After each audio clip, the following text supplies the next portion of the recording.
Welcome to the IonaHoops.com podcast with your host, Guy Flatico. Hey, it's season 2, episode 25 of the IonaHoops.com podcast, and this will serve as our season postmortem, if you will, as the Gales are done after their season-ending loss at Florida last Wednesday. Had to wait a few days for the pain to subside so that I didn't turn this into another vent session. Couldn't do that to you all again. Or can I? No, I'm kidding. I'm fine. It's good. And it's time to look ahead because this offseason is going to be really interesting. Really, there's a lot going on. And before I break down all that stuff that we have to look forward to and look out for, we're going to hit the Iona Iotas. Iona Iotas. Okay, so as I hinted in my opening, the loss to Florida just stung, and these last couple games are not the way we saw our season play out. So quite frankly, I'm not interested in recapping the game. Too bad. It was a microcosm of our season. We were good most of the way, then faltered late, mainly because of a lack of defense and free throw shooting. Annoying, unfortunate, disappointing, especially for the seniors and grad players. And with that, let's take a moment to say farewell to those four guys: Dylan Van Eyck, Tyson Jolly, Elijah Joyner, and Colton Cashaw. Tyson ended up MAC Player of the Year, and Joyner was second team All-MAC, and save for Atlantic City, they came here and had the impact we were hoping for, to say the least. Van Eyck was the MAC Sixth Man of the Year and just grew up as a player during his time as Iona. He saw the lows and he saw the highs, and we're going to miss him and his impact on this program without question. And Colton had the maturity to come back knowing he was only going to see spot duty, which takes a self-awareness that most people his age simply don't possess.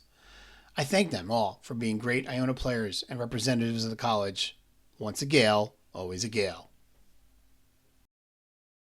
Iona Iotas. Hashtag Cox Rising. Hashtag Mac After Dark.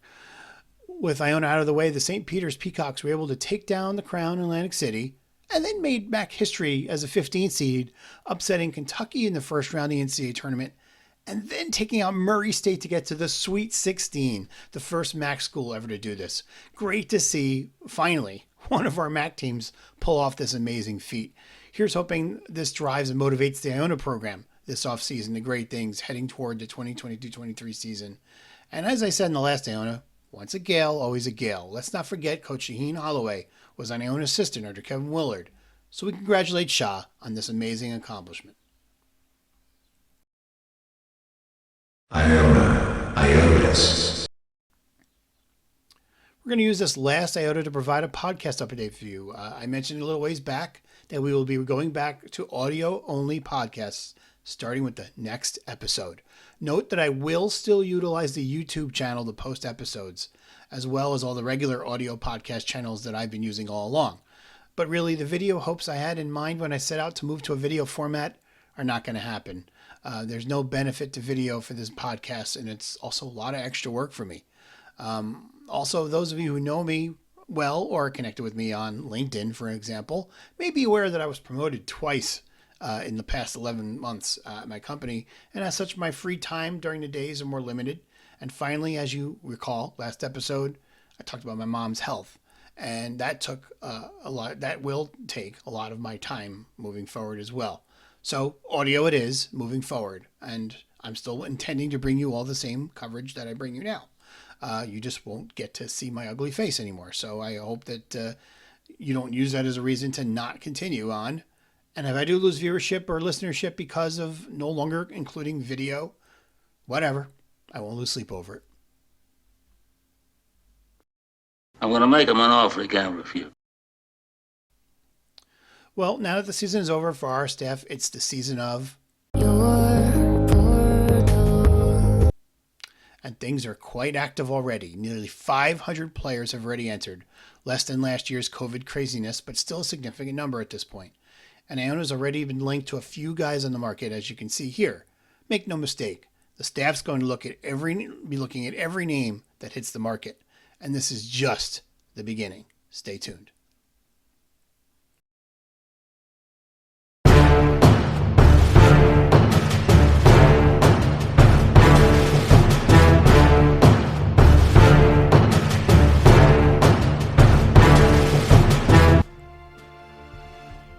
Okay, y'all, forget about Ryder. Forget about Florida. And yeah, I know St. Peter's is still playing. Great for them. But for us, it's over. It sucks. And it's time to look ahead to what is going to be a very interesting offseason. There are 4 areas for us to keep an eye on in this offseason, and I'm going to break them down for you now. First off, does he stay? Ever since Rick Pitino was announced as Iona's coach, it's been the ongoing question. Great, he's here, but how long is he here for? As we work our way through March and into April, the coaching carousel will be whirling and whirling. We'll see Pitino mentioned for any major opening, even though he said over and over and over and over and over again that he's happy at Iona. It really comes down to whether you trust him. Can we take him at his word or not? I've maintained that I don't think he's going to leave, but there are outside forces that may impact what Pitino does, and I'm going to hit one of them right now. Conference realignment. The Monmouth Hawks and that piece of work, haha, fooled you all, King Rice, are now gone to the Colonial. We don't care about the Hawks anymore.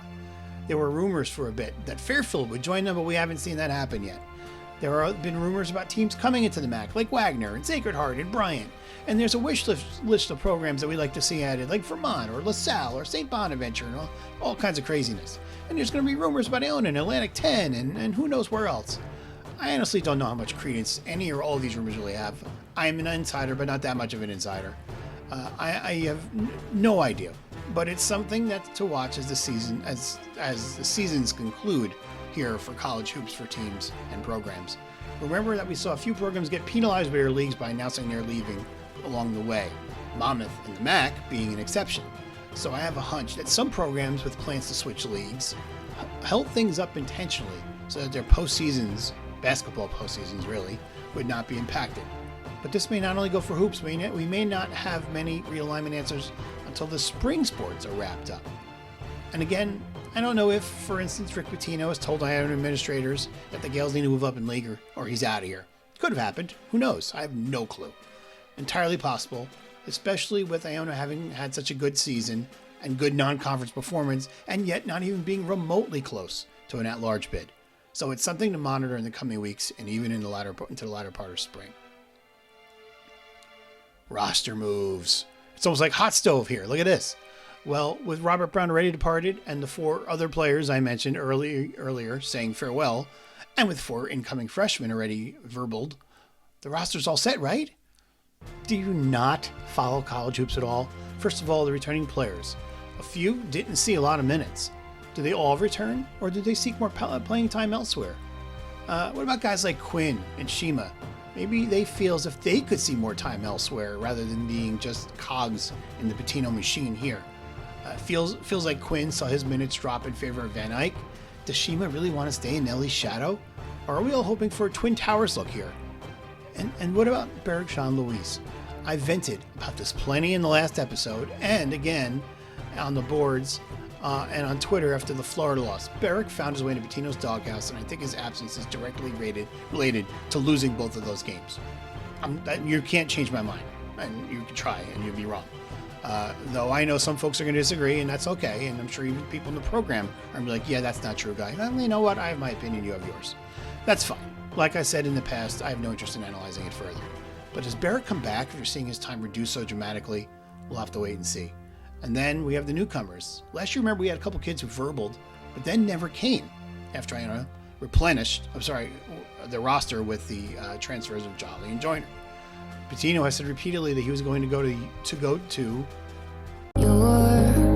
portal for a veteran guard, and I believe this is the way to go too. So while recruiting looks over, as we've said out here often, recruiting never stops. And I suspect we've still got quite a bit of roster turnover to come.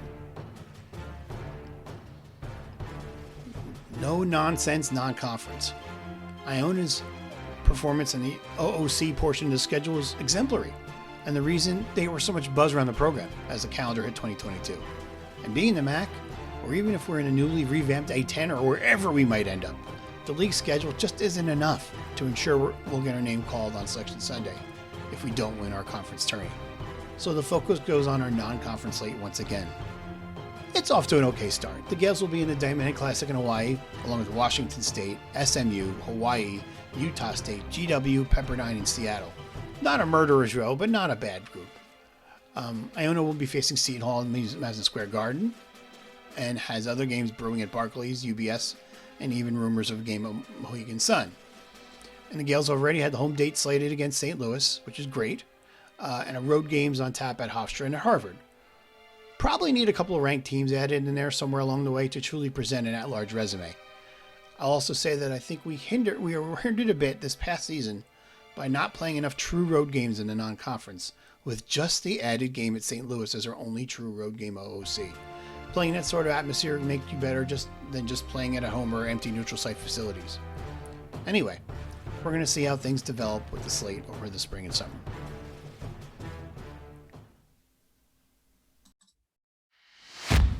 So like I said, we have a lot cooking during this offseason. So stick around as we have some great guests along the way this summer and spring and fall.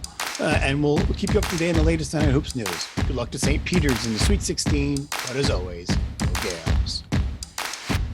Thank you for listening to this edition of the IonaHoops.com podcast. This podcast is a production of IonaHoops.com and its publisher Guy Filatico. The opinions shared during this podcast are those of Guy Filatico, IonaHoops.com, and any featured guests.